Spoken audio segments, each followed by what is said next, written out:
Hello, good morning, good afternoon, good evening, happy daylight savings time. We are back. Good to see everybody here in the chat today. Welcome. If you're wondering why you have missed the show, it's because I'm starting an hour earlier because the US changed all of our clocks back. So forward. So that means it starts earlier. Time is complicated. Spring forward, so we have changed our clocks in the US. It would have been 9 a.m. now, and it is now 10 a.m. for me. So I'm starting the live stream on US schedule, but most of the rest of the world has not yet changed their clocks. So yes, Graham, nearly missed you. It's that weird time of year where parts of the world are on daylight savings and others aren't. And it gets even weirder because Europe and Australia don't even change at the same time either. So when we're trying to coordinate these schedules across multiple different parts of the world for the next 4 weeks, it is just complete chaos. Nobody knows what time it is. So, yes. Nils says happy daylight savings time as well. Hopefully this is the last daylight savings time. I'm holding out hope that they can pull it off this year and we won't change our clocks back in November. Because frankly, it's a little bit ridiculous to have only 4 months of the year on normal time. So anyway. Yes. Okay. What's going on today? I have approximately no plan. So we're going to see what kind of trouble we can get up to. And bring your questions. Drop them in the chat. Start with the letter Q because it filters it in my screen a little bit easier for me to see.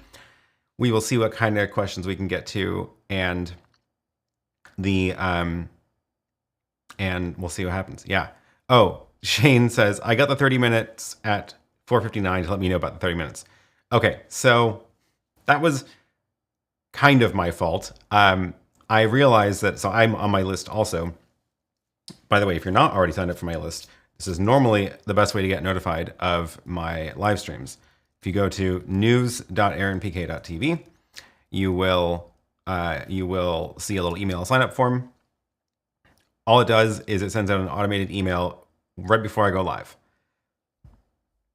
Normally, it sends it 30 minutes before I go live, and it normally works very well, and it's normally much more reliable than YouTube's notifications, which don't really, even though everybody says click the bell, subscribe, click the bell, it's still just a hint to YouTube that you want to get notified, and they don't necessarily blast it out to everybody. So that's why I have a mailing list. It's normally great. Every now and then, there's a little glitch of some sort. And I realized today that what happened was I wasn't seeing the chat in my chat interface either, and it wasn't feeding the map. And then I also didn't get the mail myself, and I was like, uh-oh, this can't be a coincidence. Did a little digging. It turns out somehow I just got like logged out of Google in this little script. So I had to just go log back in again to refresh it. And then I was like, well, I'll just send it out anyway, because it was still like 5 minutes before live. So I manually blasted it out to everybody. So that's why you got it late. Okay. People are commenting on my haircut. Yes, I did get a haircut this week. Thank you. It was getting very long, and I am traveling soon. So I wanted to clean up a little bit. It's a little bit shorter than I wanted though. She like weirdly cut the front of my hair a little bit too short, but it'll grow back. It'll grow back. Okay. So, oh, Rich, it's that time of the year when all my regular work meetings clash. Yeah, it's a good point. If people are scheduling meetings anchored to different regions, then they start overlapping in weird ways. It's, yeah, total chaos for the next 3 weeks. Let's just stop this whole daylight savings thing. Richard, are you really live? Yes, you are, in fact, really live. Good to have you here. Thank you for joining. And the reluctant marketer, hello. Welcome. Okay, good questions coming in. IT never gets old. Let's start with this. What is this new playback over network option for the HyperDeck? This is very fascinating. So Blackmagic just put out a firmware update for the HyperDecks. So if you go look at the disk storage section, Friday, they put out an update, and it is for not all the HyperDecks, unfortunately. It is for the HyperDeck Extreme, which is the huge one. Like I've never had one of these. It's way bigger than I ever need support for. It's the one that's like these giant ones. So I'm sure they're great, but I don't really want to spend $3,000 on a recorder, disc recorder. I feel like for that amount of money, it should be an ISO recorder and record like 8 feeds, like the ATEM Mini Extreme does at less than half of the cost. Anyway, but beside the point. The firmware update is for this and this one, and none of these, but also the shuttle. That's kind of weird. The tiny little new shuttle, which, yeah, so I don't know why they didn't add it to the rack mount ones, if it's going to come in a future update or not. 8.3 I did actually install it on the other ones, but it didn't add any features, which is what it says. So I wasn't expecting it, but the update was available and it did let me install it. Weird. But check this out. Look at this list of features. I think we're going to see some really, really interesting stuff coming from Blackmagic at NAB next month. Network record and playback, HTTP file browsing and transfer, NTP, which I'm assuming is because now they need everything to be actually having clocks in sync in order to do HTTPS certificates and shared files over networking stuff. Growing file support for live editing. So, okay, reading between the lines here. So I did install this on the shuttle, but bad news is I have not actually swapped the shuttle and the rack mount HyperDeck between here and Lily's studio. So I didn't want to like make her not be able to run the countdown music or her graphics during the show during today's stream when she goes live in an hour and a half.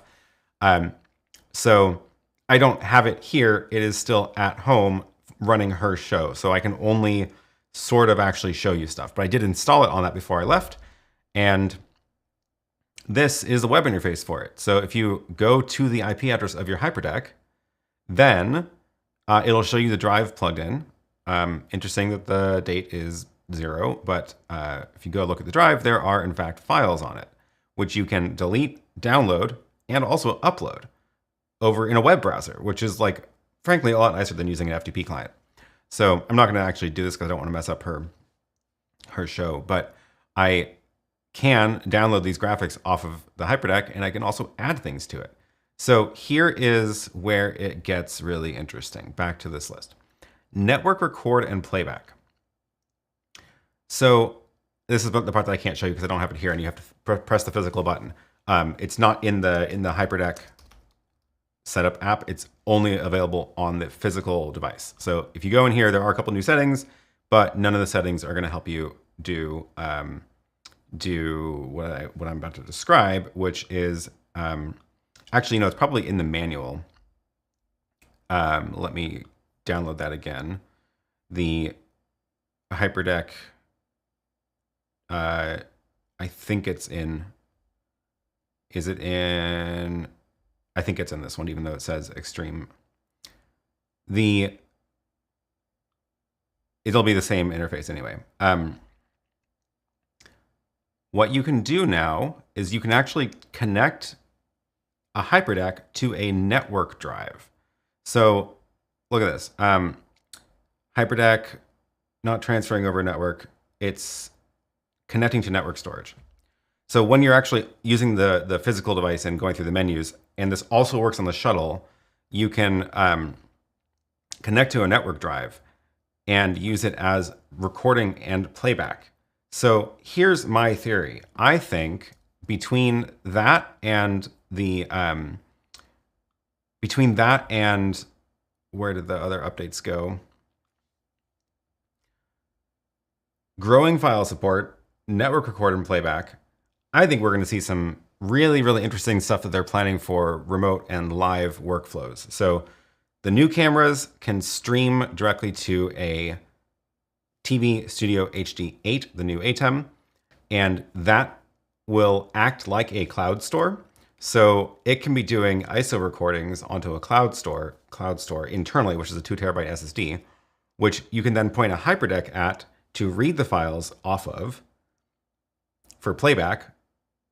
Or you can like point resolve at it and just start live editing and taking clips out of a live show, which is going to be really, really, really cool.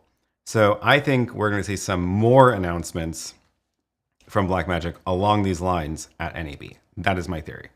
We will see. Oh, Koala, thank you for the super chat. He is really live. I appreciate it. Yes. Okay. Oh, lots of questions coming in. Great. What is happening? What is happening here in the chat?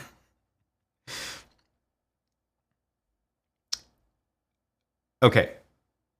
Let's take a look. Let's scroll back a little bit. And oh no, who's commenting about hyperdecks? Oh, IT never gets old. Says now if they would simply make the hyperdeck less file format finicky. Yeah, it is a little bit annoying that you have to like lock it into one file format for everything. But if you are planning on doing that, then it works fine. But it still doesn't like play back random H.264 files that you record on a computer. You have to be very specific about it, which is a little bit annoying. Okay, good questions. Would this new update for the shuttle allow us to create 24/7 playlists for an internet TV channel? Do you mean like being able to add new stuff to it live? Yeah, I think so. I mean, you already can make a 24/7 playlist, right? Because you can just automate playing stuff back from a shuttle. What's more interesting, I think, is the ability to be recording live content that you then pull out clips from live, or being able to have easier ways to add new things into the hyperdeck, into the shuttle. So if you're using it for running an automated show, being able to actually upload files to the drive, tell it to find those new files and be able to play them back and make automations for playing them back. Add new stuff live. Yeah.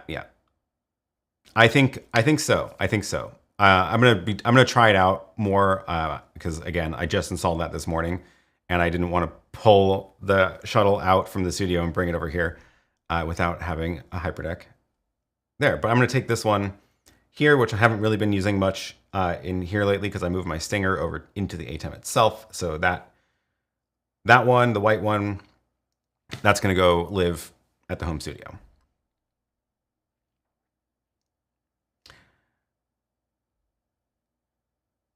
Good point. Maybe this is in preparation for an instant replay controller. It sure seems like they're lining things up to be able to do instant replay, which is very cool.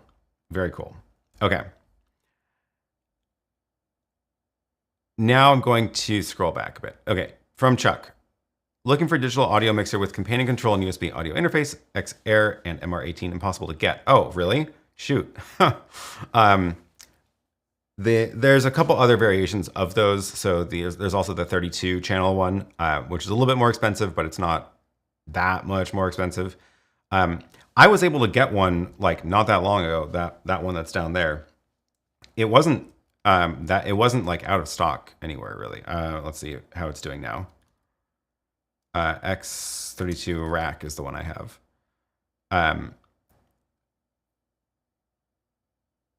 Yeah, this one's in stock in Sweetwater. That's where I got mine. How about XR18? Is that the X? Yeah, they have it also at Sweetwater. If you're not in the US, I don't know where to get it from, but oh no, it does. It's not in stock. Never mind. It says more on order. Okay. Oh well. No, I've been happy with both. I got the X32. I upgraded to this one because I wanted the MADI card, but otherwise the 18 was fine.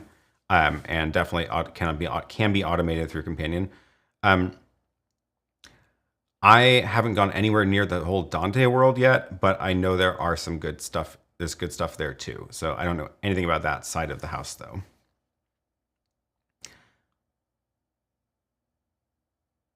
Okay, from Serban. I'm new here. Welcome. I'm a new speaker and setting up my studio for presentation. I can wonder if I need an ATEM Mini Pro if I'm planning on using only one camera. Can I do it with OBS and a Stream Deck? Oh yeah, good question. Wait, I think I saw a second part of your question in the chat. Also, no. Oh, Nils said you don't need one, but if you keep watching, you'll end up with a 40 input switcher for sure. Yeah, accurate. Accurate. No, but for real, if you are only using one camera, then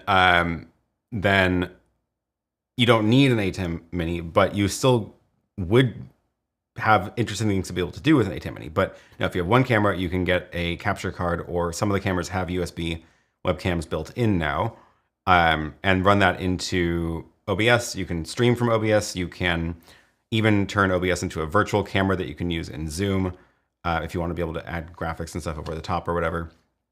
And then a Stream Deck will work great with talking directly to OBS and other stuff on the computer. Absolutely no problem keeping it simple like that. The ATEM Mini Pro, one of the nice things about it is, of course, multiple cameras support. But if you want to record or stream and not worry about your computer doing that work, that's a great use of the ATEM Mini Pro. I've been using this stuff for a very long time. I have a couple of videos about using the ATEM Mini for presentations. I think that another advantage of not on Zoom, but in other platforms that don't compress the video as unpredictably as Zoom, running your computer output into the ATEM in the HDMI so that you have two inputs on the ATEM, camera and computer, means you can share your screen a lot faster and nicer than using like screen sharing built into these kinds of platforms. So, and you can do like a picture-in-picture. So you can do your computer screen with a little circle with your face in the corner, and you can then stream that to YouTube or Twitch or whatever. But you can also, record that, or you could then feed that into a presentation platform that you're doing online. And I mentioned not Zoom because Zoom you need to use the screen sharing feature of Zoom itself. Otherwise, people aren't going to be able to see your screen. They compress it for video with motion, and it's way too compressed when you look at a screen on Zoom. But I do happen to have a couple of videos about that kind of stuff on my channel. If you search for, let's see, I think if you search for Zoom, you'll find a couple of tips. Yeah, okay, I'll just drop this one into the chat. This one's probably the most relevant. This one is about if you are doing presentations that you are recording, doing presentations live on Zoom, but you want to get a recording of it as well. A couple little tricks for how to use the ATEM Mini Extreme for the super source, but you could do similar things with the Pro. Martin, thank you for the super chat. Love your intro map. Could your version support social stream? Ninja, I don't use YouTube. More interested in MS Teams and Zoom. Oh, not really. Not really. I'm trying to think how could that get all connected up? Because the map that I'm using is I haven't even actually made that code public. I have like a earlier version of it that's on GitHub, but you have to like install it from source and stuff, and it's not like easy to use. But it does expect to be pulling from YouTube itself, not from like some other pieces of software. But yeah, and then I'm just thinking, John from Here to Record did just launch a new version of H2R Graphics, which has a map built in. Oh, right, it's actually actually live. Excuse me. Whoa. Let me shrink this a little bit. Okay. So if I go into the social tab now, all these messages are showing up, but I should be able to, if I did this right, let's see if this works. There it goes. Oh, that's not finding the location. I may have not put in the API key right. Yeah. Okay, no, it's not working for me right now. He did get it to work. I saw it work. I don't know why mine is not working. But this is also, I think, yeah, this is also tied to YouTube. Or wait, no, there is a way to do other sources. So if we go into the, where is it? How do I get back to the main window of H2R? Oh, that. Data sources. So if I add a new data source, no, it is all YouTube. Darn, I was hoping he could connect it into something that, so anyway, this is not working. So sadly, no, not gonna happen. Now I need to fix this. Oh, I need to get rid of the map. There we go. Sadly, no, unfortunately, mine is just locked to YouTube.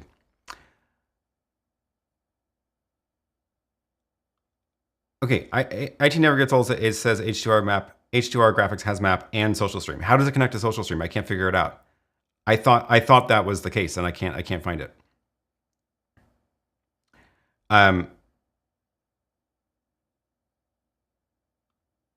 Okay, Martin has H2R graphics working. Good. My version has auto roll, auto zoom, and a clean map image. Oh, so okay. I'm glad you do have that working. The big difference between the way that I did it and John did it is you have to actually click the messages in H2R graphics for it to pop up in the map. I think that's because he didn't want it to have all the errors that mine has. I don't know if you noticed, but if people were saying things in the chat that were not a location name, sometimes it would show up in Portland, which is a weird side effect of how Google's geocoder works. I may have to change mine to be more strict about matching place names, because it tries pretty hard to like treat everything like a place name, because that's what most people are saying in the chat in the beginning, but it does get things wrong every now and then. And then I added the zoom recently, which is a little bit chaotic, but it's kind of fun. And I also did use Google's map editor to make a custom map style. So that's like a full-on like custom colors for different map elements and stuff, which should be doable in H2R graphics. I may have to tell John how to link that up, because you can like create a style and then you have to like use the style ID in them when you initialize the map. But yeah, mine's not really something packaged up, so I'm hoping I can get John to make his work the way people want it to work, so that I can just point people at that. You can use that one. When is NAB? That is next month. It is I don't remember the exact dates. April 15th through 19th. I think the 15th is the weekend, right? So Saturday, Sunday. The expo floor opens on Sunday on the 16th.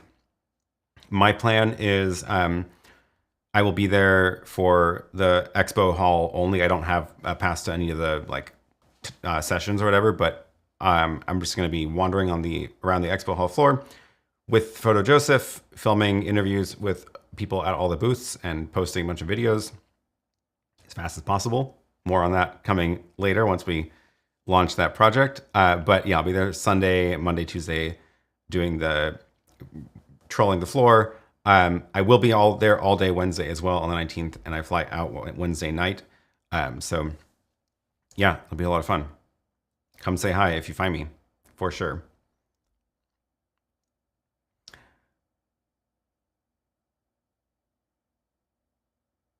Okay, I'm gonna scroll back to the questions, and now they're starting to stack up, but that's fine.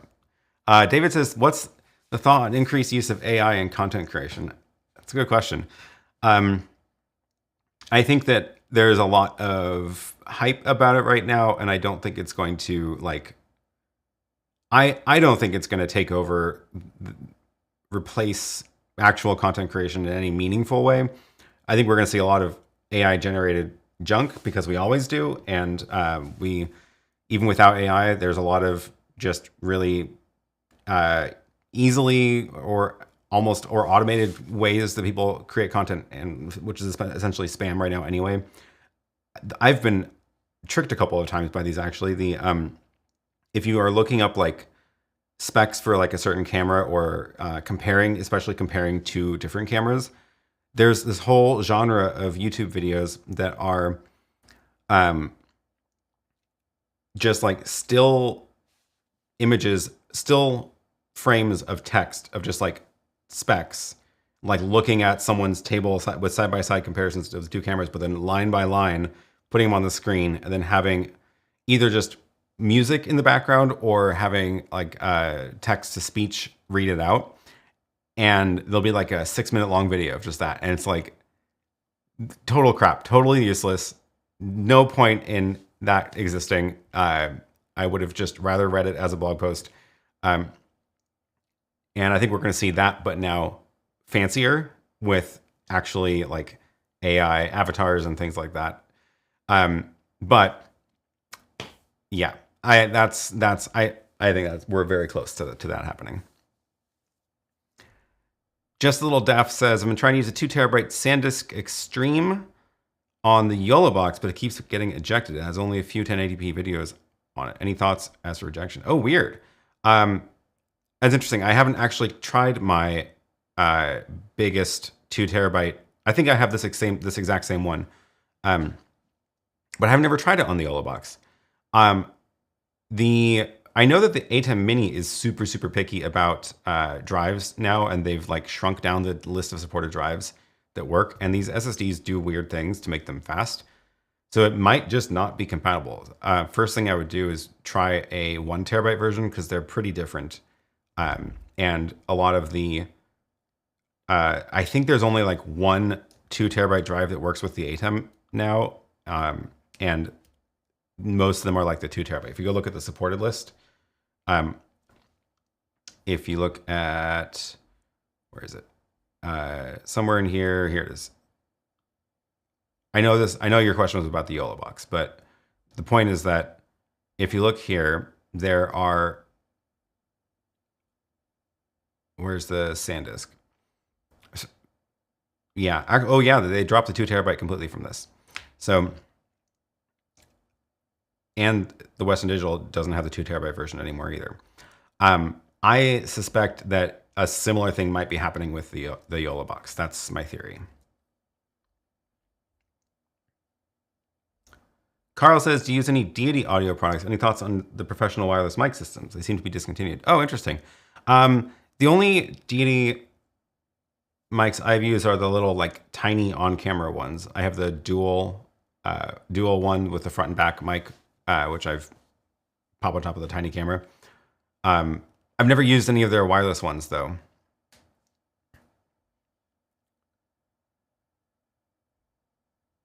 DJ Ware says, I hope Blackmagic updates the SSD supported list. Some of them are EOL devices. Yeah, well, it's weird because when they make a new drive, then Blackmagic has to go and get one and test it to decide if they're going to put it on the supported list, which sounds like an expensive project. But also, like, just because the drive is like technically EOL because the manufacturer made a new version doesn't necessarily mean the old ones are bad. And oftentimes the old ones are, like, if they work, they work. They'll eventually wear out, but like if it works, just use it. The one SanDisk 1 terabyte one that like was on the list or is on the list now has been officially replaced by SanDisk, but I have a couple of those and I've been trying to get more of them because they do work great. They work the best.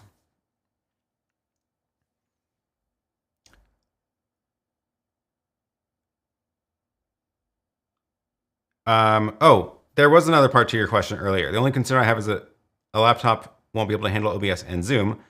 And I wonder if I funnel everything through the ATEM Mini would help with resources. Okay, sorry, I thought I had seen a second part of your question.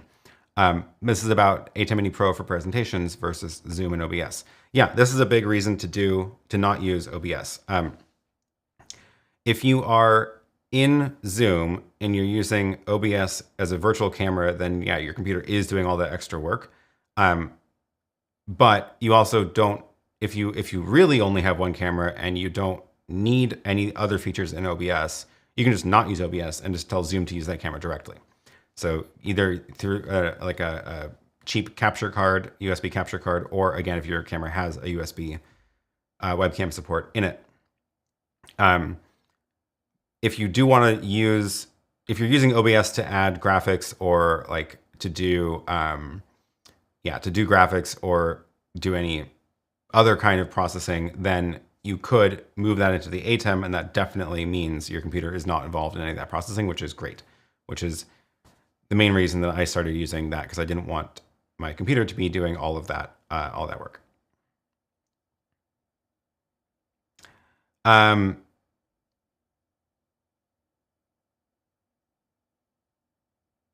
The Bill says, are you expecting to see a box camera from Blackmagic at NAB? Any other expectations? It's a good question. Because they did just put out new cameras, but not box cameras. They have the Pocket Cinema cameras. Oh, my SuperSource is doing that thing again. That's frustrating. I hope they fix that soon. All the new studio cameras, these are the ones that got the new streaming feature built in. And do we expect a box camera? Wow, it's really glitching out. Oh, they took all their box cameras down from the page entirely. Yeah, interesting. I wonder. I did buy it a long time ago, the Micro Studio, little Micro Four Thirds, tiny one, and I wasn't super impressed with it. So maybe it is time for them to do an update to them and use better tech. Yeah, the Micro is way overdue for an update. It is not there anymore.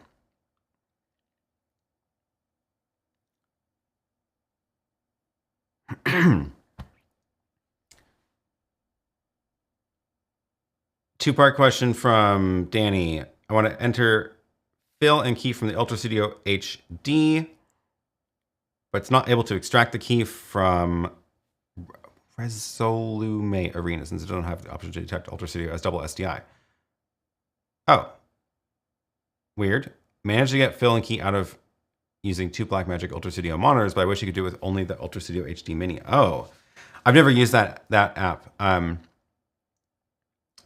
But that's too bad. Yeah, I use OBS for this, and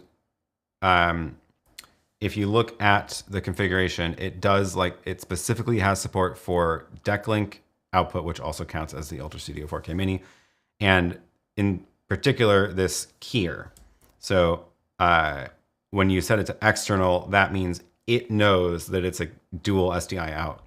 But yeah, it does have to support that itself. And if the software that you're using doesn't support the dual SDI, then I guess there's not much you can do. Bummer though.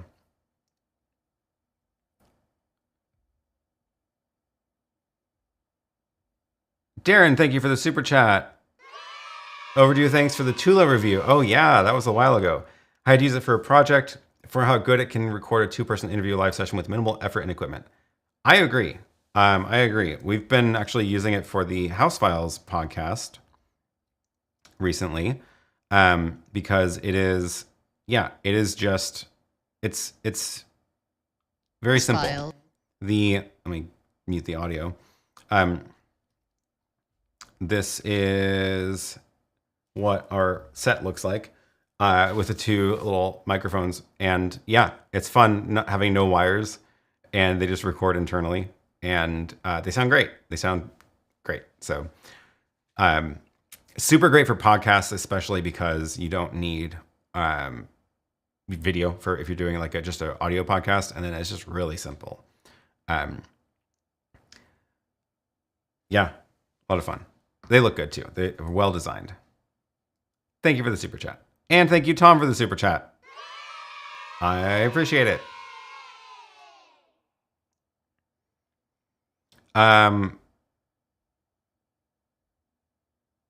Another follow-up, part 3 about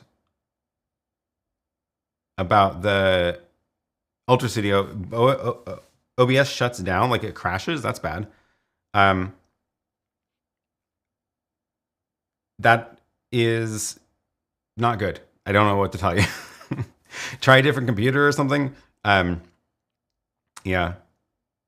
Oh, another question about key fill. Is it possible to get key and fill out of an SDI ATEM Mini for input into a computer for vMix? Ooh. Oh, that would be great because there are the 2 SDI ports on the SDI ATEM Mini. But no, there is no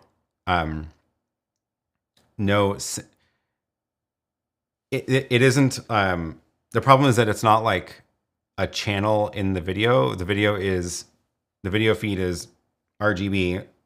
The alpha channel is like a completely separate video feed. So I don't even know if they could do it in a firmware update, but I kind of doubt it. But no, there's no way to like, you can't pack the alpha channel into the SDI feed itself. So that's why there's 2 SDI ports. And it would need to be like the whole ATEM would need to be doing basically twice the amount of work of all the work for the main video feed and all the work for processing the alpha channel as a black and white video that would then get output. So I doubt that'll happen, but it would be cool.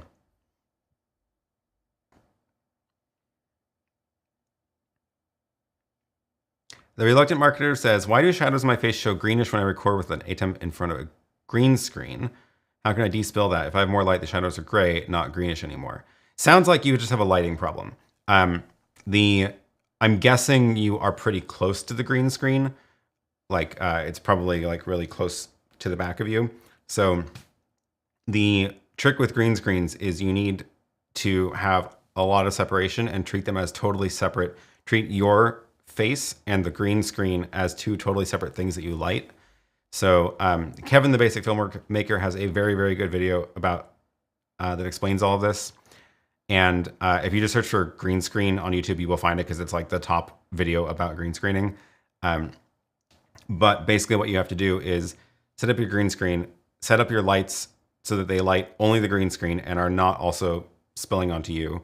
And then put yourself in front of that and then light you and try to avoid any of those lights hitting the green screen. So treat it as 2 totally separate planes. And because if you're too close to it, then the green will bounce back and splash onto your face. And there's not, you can do some tweaks in the ATEM, but the Ultimate fancy keyers have even more tools for tweaking that. But even then, that's like, you don't want to rely on removing the green from your face. You want to not have it shining onto your face in the first place. So, yeah, I would just go read up more about lighting green screens. Is this part of the same question or is this a new question? I'm looking for a cheap way to get a rim light on my bookshelf so it can shine on me while I'm standing and recording live. Sounds like a different question. Yeah. Bookshelf lights. There's a lot of, I don't have one nearby. I don't know where it's on. Oh, it's on the back. You can see it here. These little things are actually probably pretty good for that. The little tube lights. The what are they called? That one's the Nan light. Let me see if I can find a link. Yeah, here is the one that I have. I'll drop that in the chat. PaboTube 26C. It's about that long, and it can do a bunch of different colors, but also a bunch of different whites. And then it gets pretty bright, and the battery lasts a long time, and you can also power it over USB-C. And the nice thing about it is it's very lightweight, so you can mount it in weird places. So that could be a good one for the back. Yeah. Chuck says, any recommendations for an HDMI audio inserter? Have you used one? I used one for something at one point. It's not a regular part of how I hook things up. I don't even remember. I got something very cheap off of Amazon. It was probably, it worked fine. I don't know. I haven't like done a big survey of them or anything, but no, I think I may have bought it too long ago to even find it. But it was like, I don't know, $30 or something. It wasn't like it wasn't fancy, and it worked fine. So I wouldn't overthink it.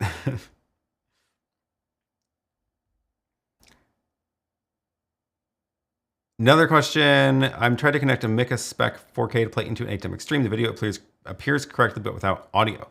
Oh, that's weird. No, that should just work.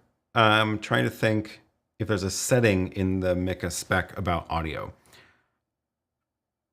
I don't think I have the 4K one, so maybe there's a setting in that one.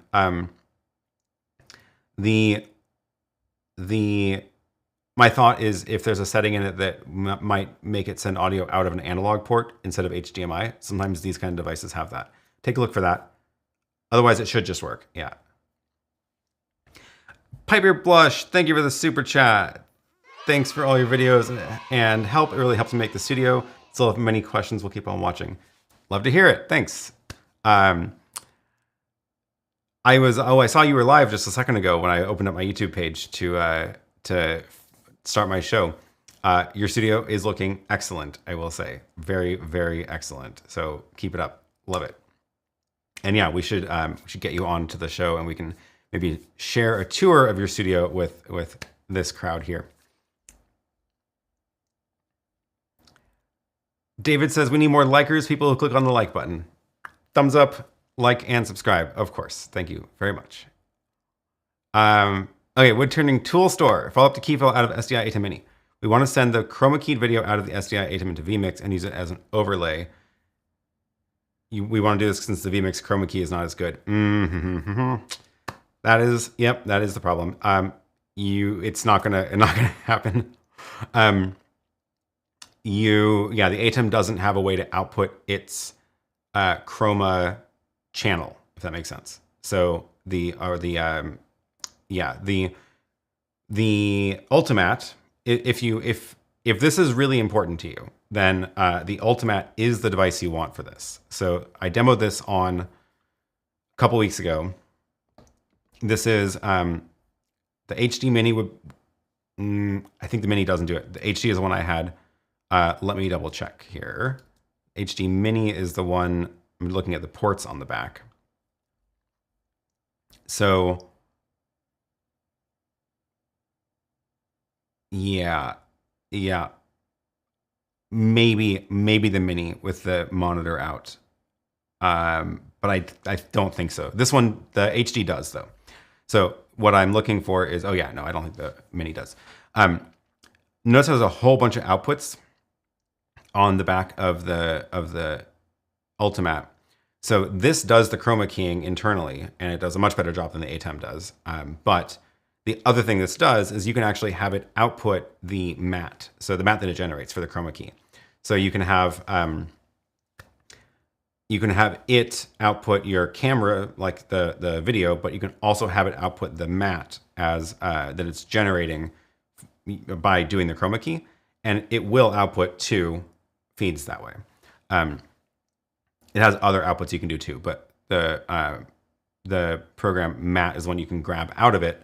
So if you look at, let me pull up the demo I did last time from it, because I was showing was it the, yeah, here it is. So this is what I'm talking about. The fact that you are seeing this black and white image in the live stream is because I took the SDI out of that device and ran it into my switcher. So it's in one of the super source boxes. So imagine that's just literally an SDI out. So that you could pull into vMix through a capture card and have vMix use this as the mask. And then you're using the great chroma keying available to you in the Ultimat. And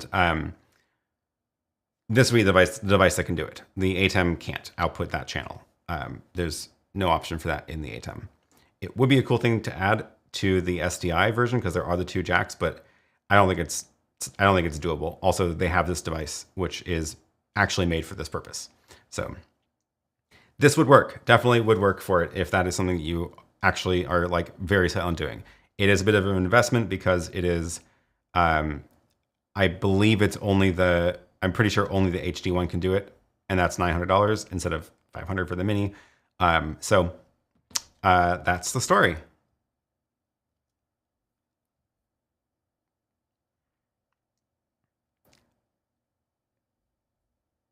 Piper blushes. We will totally do that. Okay, yeah, we'll get in touch. It's gonna have to be after I get back from the next trip, and possibly before NAB, possibly after.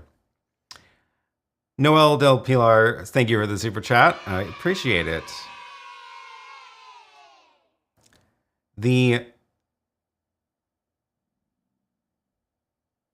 Graham says, talking of green screen, do you have any update on the Ultimat?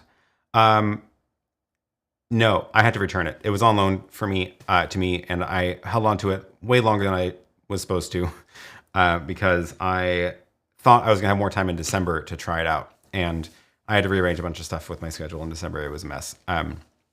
But they let me keep it an extra month, which was nice, and I'd send it back. And now somebody else will be taking a look at it. I don't think I'm gonna buy one because I just don't do enough green screen work. And it is $900, which is very good price for what it is and what it does, but not a small amount of money.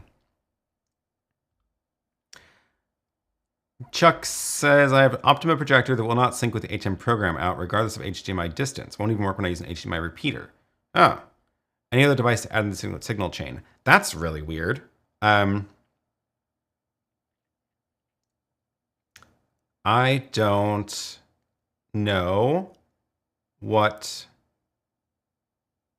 I don't know what to tell you. So yeah, cables, I would try cables and distance. And if you're already doing that, if you're already changing those up, why would it not sync up? One other thing you could try is changing the frame rate of the ATEM just to see, just to try it. If you go into the video standard, you get all these options. It's possible that the projector doesn't like the standard that you're sending it. Some monitors I know don't support 30 frames per second or 30 hertz, and they will only work at 59.94. So try that just to see if that's what it is. This one doesn't do it, but I think it's the, is it the SDI one? No, it is the Constellation. The Constellation has, the video standard sets what like frame rate that all of the video processing is happening at. So that's all of the video is done at, processing is done here. But there's also the multi-view, it's not here. Where is it? It's somewhere. There's a separate setting that lets you change the frame rate of the multi-view out. Am I making this up? I swear it's in here. Oh yeah, it was right on the same screen. The Constellation has this, the Mini does not, but notice how I can change the multi-view out to 1080i 59.94. And I think they do that because of this issue with some monitors, but the Minis don't have that feature. But yeah, try that next. And report back. MediaVex agrees, my Optima projector doesn't do 30. I suspect that's what it is. I suspect. Scott says a lot of the issues with streaming into a larger capacity SSD has to do with relative size of the DRAM buffer as well as the QLC cell technology that they're using in less expensive models. I have no idea what those are, but yeah, cool. Like I said, they do weird things to those big drives. So.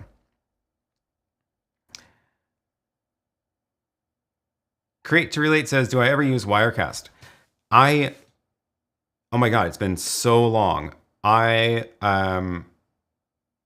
used it at one point when I was very first starting to record some conferences. And this was in like, I want to say 2014. And if you remember computers back then, they were not as fast as they are now. And I was very optimistically hoping to use USB webcams just to keep things simple. And as soon as I connected 2 webcams to this computer in Wirecast, it fell apart and it just did not work. It was like super laggy. But again, this was like almost 10 years ago. But then I realized that the problem was the computer, and that's kind of when I got turned on to hardware switchers. So then I got the ATEM television studio, the original thin rack mount one with the 6-channel, and then everything just kind of happened from there. Piper Blush also hates Wirecast. Yes, I don't think I have any particular like complaints about the software itself, but I just try to do this in hardware. Oh, same thing in 2023 with Wirecast, still explodes all the time. Okay, good to know that things haven't changed at all. But yes, this is why as soon as you want to go beyond one camera, it's just I just like moving it into hardware as fast as possible. And oh, AK Filmlet says, was cam hopping on 1 gig with Wirecast did not seem good. OBS is better. Yeah, all right. Not a lot of fans of Wirecast here. Can't say I'm surprised. Sorry, Wirecast. Oh well. Oh wait, Bert says, if I stream out of the ATEM Mini Pro, do I need a HyperDeck to record, or can I record over USB-C? Good question. Yeah. If you are streaming from the ATEM Mini Pro over the Ethernet, it can also record at the same time. So you can plug in a USB drive and hit record, and it can do both of those at the same time, no problem. It is, yeah, totally a great option. The only reason you would want to record externally on a HyperDeck is if you want to record better quality. So the recording in the ATEM Mini is H.264 compressed. It is the same, it records the exact same like data that it's streaming to YouTube. So if you're streaming at a certain quality, and if you are, in fact, like if you're limited on the internet connection that you have, and you have to drop down your quality to something low, that is what gets recorded to the USB drive. So if you wanted to be able to record a higher quality version, then that's when you might want to bring in a HyperDeck. Then you can record in ProRes or even just a HyperDeck's H.264 at a higher bit rate. That would be the reason to do it. But generally, it has no problem recording and streaming at the same time. More confirmation about more complaints about Wirecast. OBS or vMix is where it's at for software for sure. Wirecast no go. That's too bad. Yeah, I know a lot of people use vMix. I still haven't used it, but I don't hear anybody complaining about it like Wirecast. Ecamm is also a great software option if you're doing if you don't mind doing it in software. vMix is software that can handle many cameras with ease. Another downvote for Wirecast. Okay.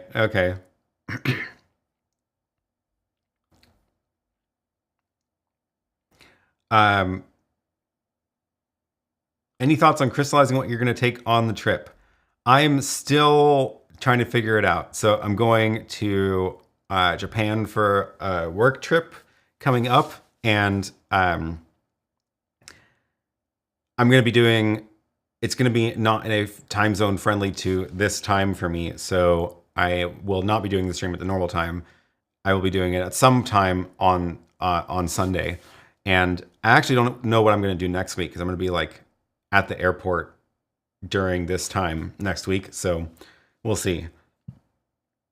I'll be landing when the stream starts, so I don't know what I'm going to do. We'll figure that out later, but then I'm going to do a stream while I'm out on the trip. And also going to be doing like a photography tour just for fun. So I'm definitely going to bring my GH5 Mark II.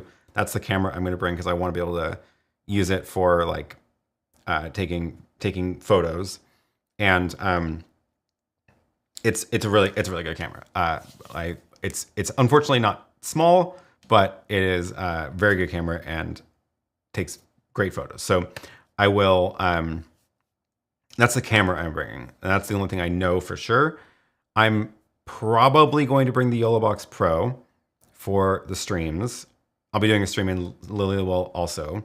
And one of the interesting things, let me see if I can boot this up and show you this on the on the Yolobox, which one of the new features they launched in a firmware update that I haven't yet played around with much, will make sense for me to test out while I'm there. So we will see. And so probably going to bring that, bring the Yolobox Pro for the streams, and the I don't know if I'm bringing a second camera. That one I haven't thought about yet. I might just bring a USB camera, like a webcam, for like a wide shot at the hotel or something. Okay, Yolobox turn on. Let me show you. Oh, wow. That's blown out. There we go. Okay. So check this out. Network. There's a new option here, network aggregation. They've built it in. So it supports 4G and Wi-Fi. So I can turn that on. And it's doing it as a VPN, which is how, same way that Speedify works. So that is going to, I don't actually have an LTE card, a SIM card in here, so it's probably not going to do anything right now. But if I put a SIM card in here, it'll aggregate that and the Wi-Fi connection. So that's why I want to bring it, because I'm really curious to try that out when I'm traveling. And that feature is unfortunately not on the Mini right now, which I would have probably just brought otherwise. But the other nice thing about the Pro is that I can plug in my computer as well so I can share my screen into it. So that's the stack, I think. But oh, and then of course, I always have to bring, where did it go? The Osmo Pocket, because that is just a fun camera. The little handheld gimbal, and it does like the motion time lapses, and it's just fun. It's a fun camera. All this stuff starts accumulating pretty quick though when I start making these lists, and I'm like, oh my god, I'm bringing the whole studio.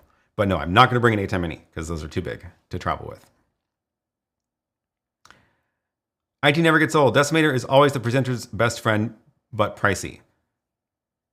What was this? Was this in the context of something else? I don't remember what this was about.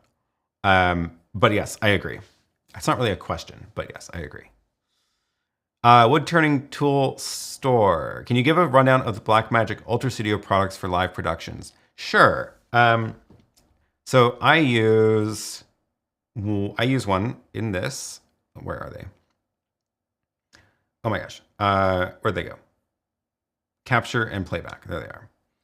So the current generation, there's a couple of older ones that are not on the website anymore, but we'll just talk about the current gen.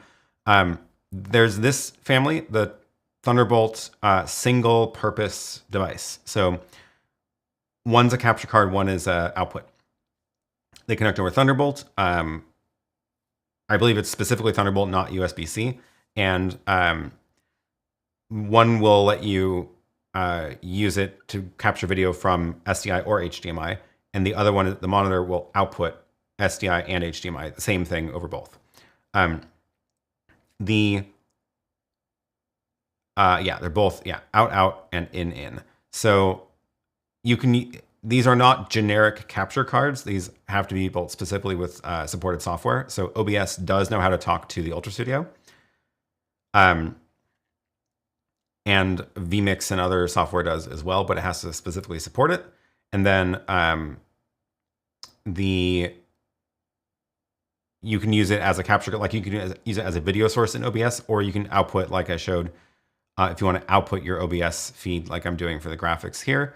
They call it Decklink, but Ultra Studio works as well. Oops, that wasn't the right one, Decklink output.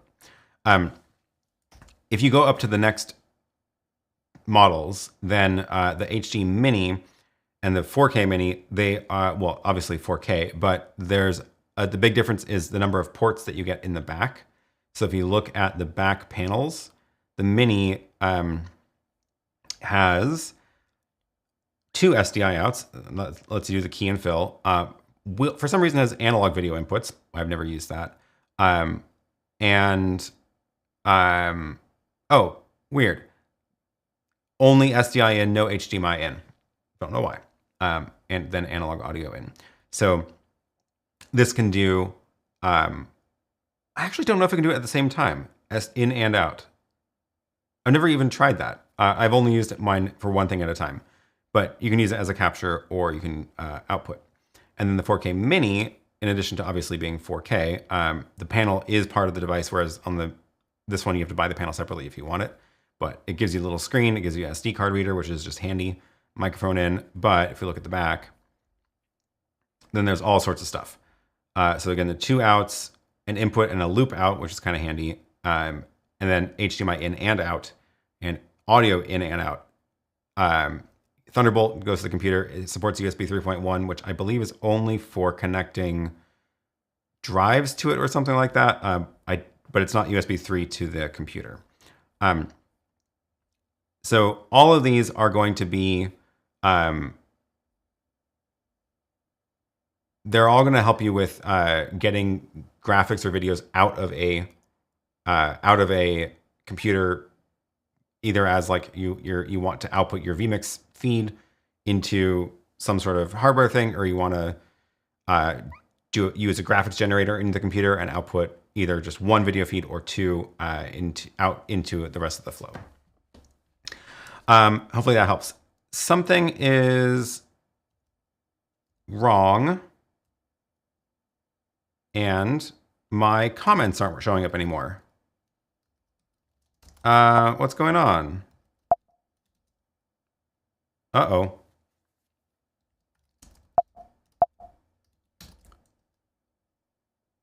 Oh no, the same thing happened again. I got like logged out of it. That's so weird. Let me try this again. Google just decided to log me out of... Oh, it's because... I have a disagreement with how Google implemented OAuth. And my access token expired. Okay. Now I see all the comments. There we go. Oh my gosh. So many more questions. Okay, I'm going to scroll through looking for Ultra Studio comments about this. I use the Ultra Studio 3G monitor to send H2R via OBS. The ATEM flawless. Perfect. Yeah, great example. If you're using any kind of web-based graphics generator, then you can load that into OBS as a web overlay, and then OBS can output that through the monitor or any of the Ultra Studios. And that is a lot more reliable than, for example, full screening a browser window and just doing HDMI out of your computer.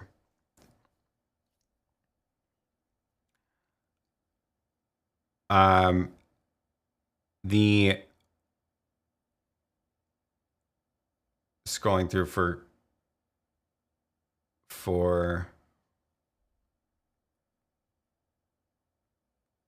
Ultra Studio questions now. Okay, great. YouTube doesn't like Aaron today. Apparently not. I don't know what happened. I would warn Aaron to stay away from Yolobox camera. Oh, definitely going to go there. Imagine the biggest camera store you could visit and multiply it by 8. Yes, absolutely going to go there. I actually found out about that because found out about that store because of Instagram. YOLO Live posted the other day. They posted on Instagram that they have a little like setup there now with the YOLO Live devices. So I am going to go there and check it out. I should like this post. There we go. That'll be fun. It'll be fun.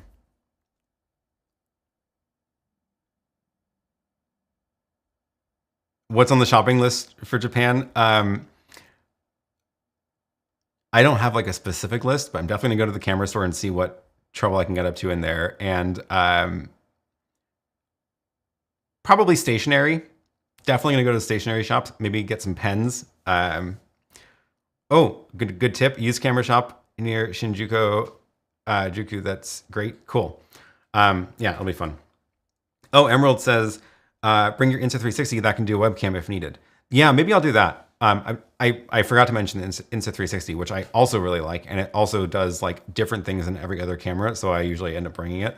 So yeah, Insta360 for the 360 photos and fun drone like videos when you like hang it off of the stick behind you and walk around.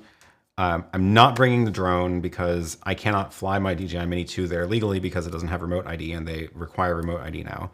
I don't really want to buy the DJI 3 right now. And apparently also the process of getting the license for flying a drone in Japan is much more complicated than elsewhere. So not going to bring a drone. But I will have the Insta360, which then, yeah, I forgot that it can be a webcam, so then I can use that for the live stream, second angle for the live stream. DJI Pocket 2 for all of its fun. Oh, there was a question about that in here. I saw. Can you use, where did it go? It was about the Pocket 2. I lost it. Ah, there it is. Sam, can you bring an Osmo Pocket feed into an ATEM using a streaming bridge? Totally, actually. Oh, sorry, not the streaming bridge, but the streaming bridge-like device called the Pro Convert. The streaming bridge and the new ATEM that has the built-in streaming bridge will only accept video feeds from Blackmagic devices for unknown reasons. But there's a device that is very similar to the streaming bridge called Magewell Pro Convert. And I'll drop that link in the chat. So I like this. This one, I've got one here and I've got one at home also. Same idea, it's network in, HDMI out. They also make an SDI version. And then the other thing, it has a web interface to configure it. And let me load that up. This will let you, it'll like show you the status of it and stuff, but it will also let you add RTMP feeds or SRT or NDI. If you, so lots of different options. It's a lot more flexible than the streaming bridge. And yeah, I could set up an RTMP server in that device and then stream from the Pocket 2 into that, which is kind of cool. So probably not going to bring that with me just because I don't think I need to worry about doing that for the trip.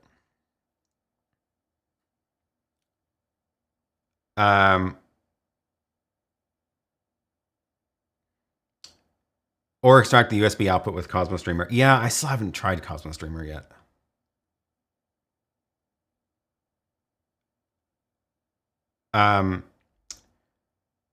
Would that Blackmagic box work with Ecamm, the Ultra Studio? Oh gosh, I can't remember if Ecamm supports it now. I think they didn't when I was first trying out Ecamm, but I think they added support for it later. Should be able to. Okay, it looks like it is now supported. I just Googled it, and yeah, it is supported. Using DeckLink output device with Ecamm. Requires Ecamm Pro. It'll show up under the output menu. So yeah, it does work. That's great. Make sure you install the drivers. I think that wasn't true when I first tried it out, but yeah. Don't forget to rent a portable router at the airport. Super cheap internet, super high speeds. Yeah, people keep saying this. It's so interesting. I usually just get an eSIM for my phone. But oh, if I do get an eSIM, then I can't put it into the Yolobox. So can you get regular SIMs? Because then I can put it into the Yolobox. Otherwise, yeah, I'll just get the little router at the airport. You can buy 4 streaming bridges for the price of the Pro Convert. Yes, yes. It is not cheap, unfortunately, but it does a lot more. And sadly, the streaming bridges are locked to Blackmagic devices. Oh well. Rich says, any further updates on your MADI setup? Are you running all the audio via the X32? Mostly, yes. So I haven't done the full reconfiguration of the ports that I need to do to have this be really ideal setup, but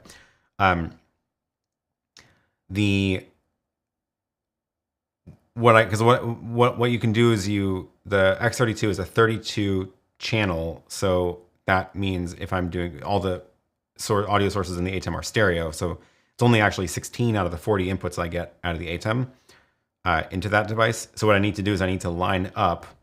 I need to choose 16 adjacent inputs that I'm going to bring into that device, and I haven't yet done my reconfiguration because basically I want to be able to I want to pull out like HyperDeck, the Ultra Studio from OBS. I don't need my camera, the other cameras in here because I don't use the audio from them ever. So I need to be more strategic about where I put these physically coming out of the ATEM. But I do have quite a lot of stuff running through there already. And the main thing I'm using it for is to make a separate mix that goes out of the speakers in the room. And now I can, for example, get the audio from my graphics generator into the room so I can hear the sound effects on the stream, but I don't hear my microphone because it's delayed, and also that would be causing feedback. So it's been working well. It's been working well.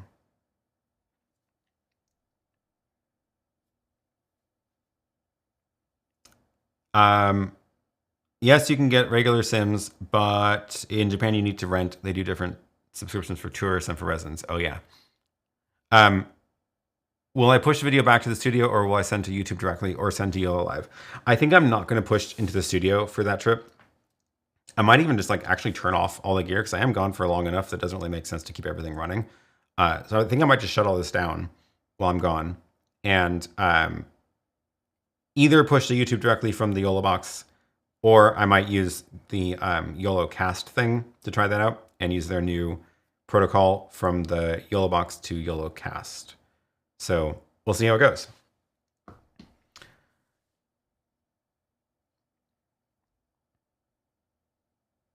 Okay, let me scroll back a bit.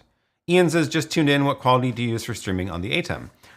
Normally I use the streaming high setting, which ends up at about 6 megabits at 30 frames a second. And I think that's perfectly fine.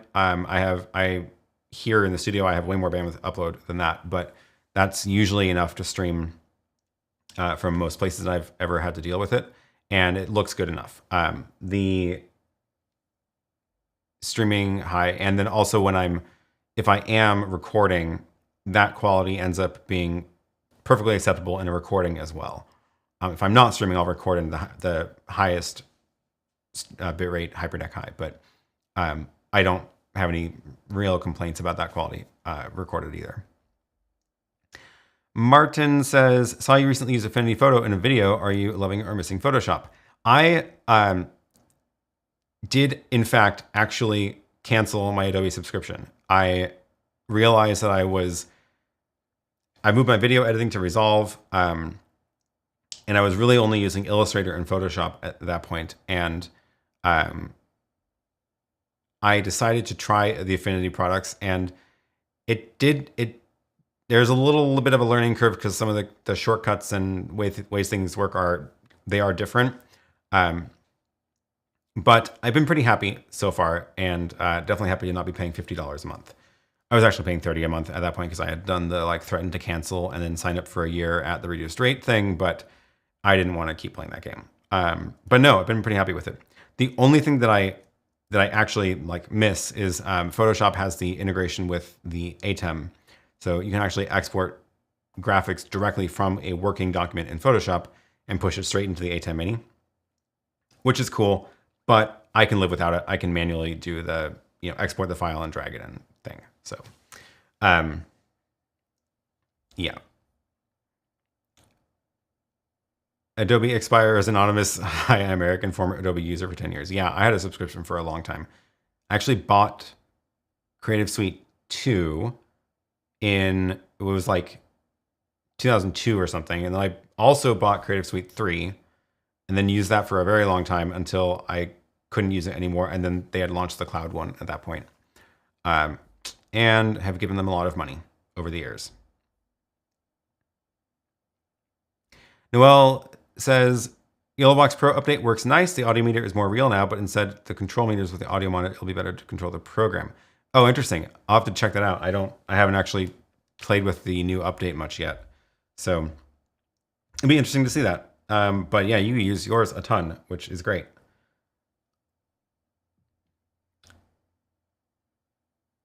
Neil said they like Affinity Photo, but it crashes while developing Nikon RAWs occasionally. Oh no, that's a bummer. Yeah, I don't do, oh, okay. There's one thing I still pay Adobe for, which is I'm on their Lightroom only plan, and it's like $5 a month or something. And the reason is because I actually really do like Adobe Lightroom on my phone and iPad. I don't even use it on my computer, but I do use it on my phone, and that is how I edit all my photos now. So I've been using it for a long time. I do like it. I do like that it syncs between the different devices that I have. So I am paying for that. And I think I'm okay with that. It's not too expensive. And but yeah, that means I also don't do I don't use Affinity Photo for like photo developing in the way that because I do that all in Lightroom. Instead, I use it for like making graphics and other kinds of things. Rich says the ATEM integration is broken in the latest Photoshop version, so no loss. Oh wow, that's no good. Okay, bummer. Michael says, why would I go the 4K to record versus Atomos V plus, which could double as a monitor? Why would I go to the 4K? 4K what? I don't remember what this was about. Trying to think. 4K. Nope, sorry, no idea. 13 minutes, time to check in on Lily. Yeah, good idea. Let's see how she's doing. Live budget with me for Japan. Not live yet. And let's see how things are looking on the multi-view. Where's my little notepad with the super secret link?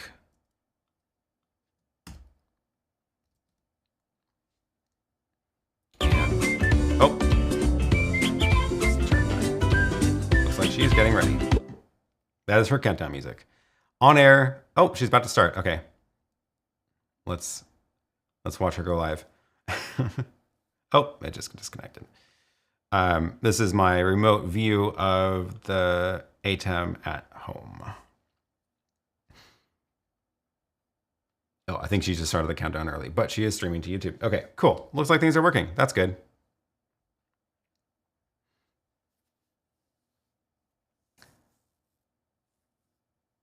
Do I miss being able to push graphics into the ATEM from Photoshop? Yeah, that's the only thing that I haven't obviously been able to do. But again, like I said, it's not that much of an extra step to export the graphic.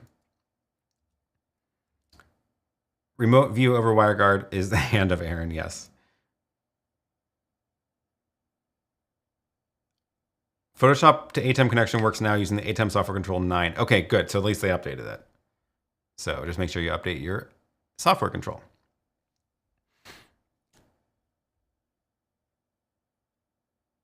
Oh, I missed this from earlier. Thank you for the split screen video. Can I save more than one macro in the ATEM software? I saved one, but the other one does not save. You totally can. Yeah, absolutely. So the trick is when you're in the ATEM and you pull up the macro thing, if you click create, I think it does, like if you make a new macro, it should drop it into the next slot automatically, but you can also click on any of these slots and then click on create and it will record it into that particular slot. See how it's red there? So that you definitely can do more than one. I have, in fact, several here. Oh yeah, I was gonna mention the last video that I did is about this, making a macro for this effect of zooming in on the video using the upstream key. So you can use the upstream key to actually increase the size instead of making a small one. But so I made a video all about that. But here's what it looks like. Where'd I put the button? This is what it looks like. And I got so many people mad about this effect on that video in the comments. And I just want to say, like, calm down. People were very upset that doing that loses quality because yes, the if you're taking your 1920 by 1080 and then upscaling it to 10% larger, now you have a slightly blurry picture because you don't have enough pixels to make it exact. And I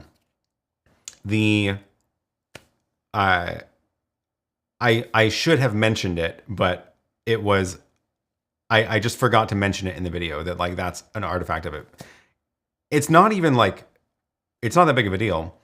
And also not everybody cares about perfect picture quality, but like, yes, it's kind of fun. Sometimes live streams are about being fun, not about being perfect. So yeah. So many people were mad. Don't know why. Yeah, I agree. It was wild to see that. Every YouTuber does it. Yeah, right? It's kind of a fun effect. And you see it in edited videos all the time. And yeah, if you're doing it edited, you can record in 4K and actually be able to punch in and not lose quality. But for live streams, whatever, it's fun.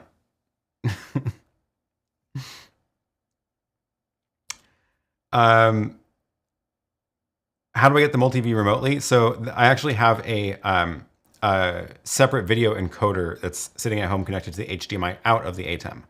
It is, I forget the one, I think I got it on AliExpress or something. It was like $80, but it's just like a little H.264 encoder with a web interface. And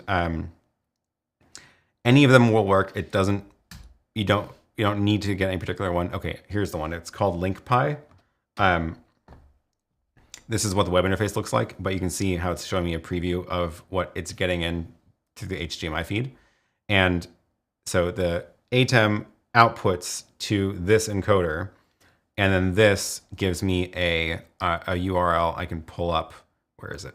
Play URL. Yeah. So I can pull up this IP address on my network to watch. I can pull that up in VLC to watch the stream.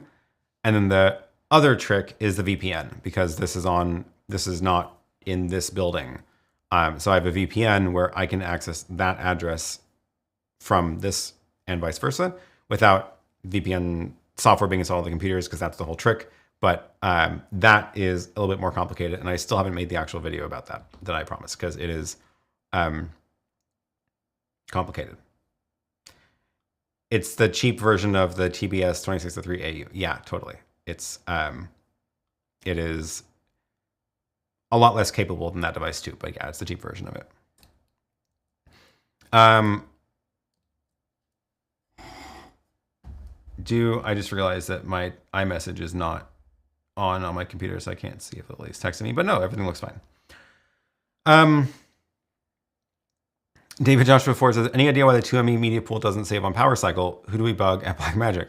I'm going to talk to them about that at NAB for sure. One of the weirdest decisions that they made, I don't understand why, but I was surprised that the Constellation did not store the media pool. So when you power down the ATEM and power back up, you lose all the graphics that you have saved in the media pool. The ATEM Mini series originally worked that way. And in a firmware update later, they added persistent media pool storage to everything but the original ATEM Mini. I guess there wasn't hardware in it for it. But the Pro and everything above it got the persistent media pool, which makes a lot of sense. So you can set up all your whole show, shut it down, take it to somewhere, turn it on, and it's all there again. The Constellations, brand new hardware, I assumed they would have put that feature into them. When I had the 2ME on loan, I was surprised that it did not. And then I was like, okay, well, clearly that's just how all of the Constellations work. Then when I got the 4ME, it does, which makes no sense to me. So the other weird thing is that the 4ME, it does keep the still frames, but it doesn't keep the video clips. I guess because that's just too much memory. But like, so these disappear when I reboot it, and I have to load them back in again. But the stills do persist across reboots in the 4ME, but not in the 2ME. So I don't know what product manager made that decision, because that is really bizarre. And I have no idea what the 1ME does. No idea. Eric says, Ryan is going to be at NAB. All the crew from Stream Day 2022 should go together and complain to Blackmagic. Yeah. So yeah, I'm sure Ryan will complain too. CJ says, what's an easy way to create macros for the ATEM? I want to find an easy for doing SuperSource. I actually have a video about that. Oh, it's next week's video. It's not out yet. So make sure you're subscribed, but because it's coming out soon. But if you do look at the last week's video about this punch-in effect, the process there that I use for recording macros is you can like apply that to recording any other kind of macro too. So, but I do have a video that comes out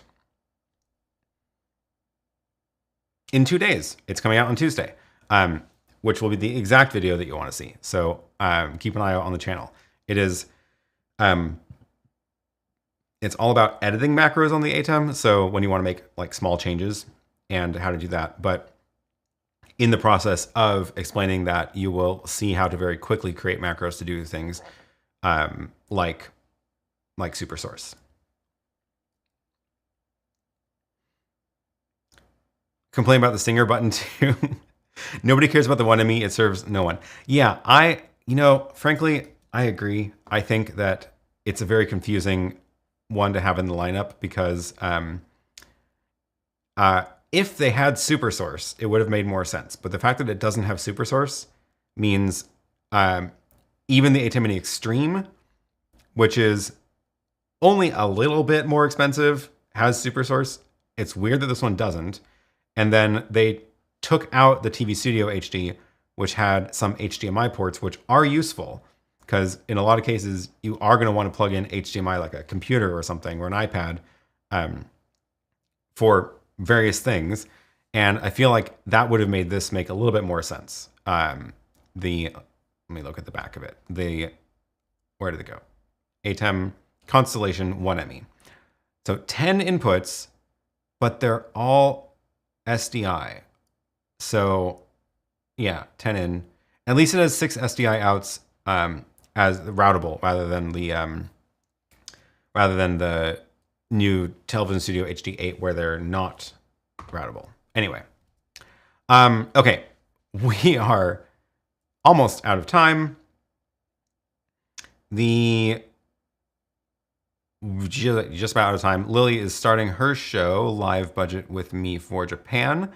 So we are going to send you over there when this stream ends. Oh, and she's actually live now. Let's see. There we go. The delay from the multi-view feed is almost exactly the same as the YouTube delay.